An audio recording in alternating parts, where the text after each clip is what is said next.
افسوس وحدت امت کا نعرہ متعارف کرانے والے ہی تکیہ باز نکلے ہیں۔ امن کا وہ فارمولہ جس پر تمام حضرات متفق ہو کر اتفاق اور اتحاد سے اعتدال کے ساتھ پاکستان کے اندر رہ سکتے ہیں، اسی بل کا شیعہ حضرات نے بائیکاٹ کیا ہے، شیعہ حضرات نے اس بل کو رد کیا ہے۔ تب ہمیں علامہ عبدالشکور لکھنوی رحمۃ اللہ علیہ یاد آتے ہیں، جس کو علامہ اقبال یوں فرماتے ہیں: آب حیواں از دم خنجر طلب، از دہاں میں ازدہا کوثر طلب، سنگ اسود از در بت خانہ خواہ۔ مولانا صاحب فرماتے ہیں کہ گدھے کے سینگ نکل سکتے ہیں، مچھلی کے منہ سے زبان مل سکتی ہے، لیکن رافضی کے دل سے صحابہ کرام کی نفرت نہیں نکل سکتی۔ تو یہ تکیہ ہی سے کام لیتے ہیں۔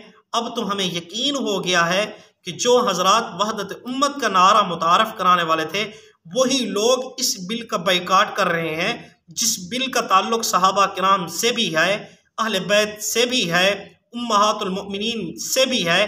تو ان کو تو کیا ہے، خیر مقدم کرنا چاہیے تھا، بل کو قبول کرنا چاہیے تھا۔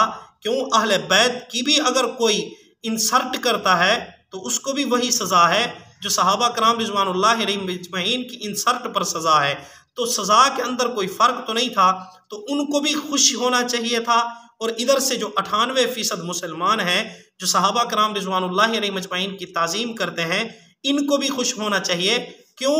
یہ جو نعرہ متعارف انہوں نے کروایا ہوا ہے، اس نعرے پر امن لانے کے لیے ایسا فارمولہ لایا گیا ہے بل کی صورت میں، تو اس بل کا دونوں کو خیر مقدم کرنا چاہیے۔ اگر ایسا شیعہ حضرات نہیں کرتے، اپنی زبانوں کو لگام نہیں دیتے، اور یہ صحابہ کرام کو گالی دینا اپنا بنیادی حق سمجھتے ہیں اور حکومتی فیصلے کو تسلیم نہیں کرتے، تو پھر امن خراب ہو جائے گا۔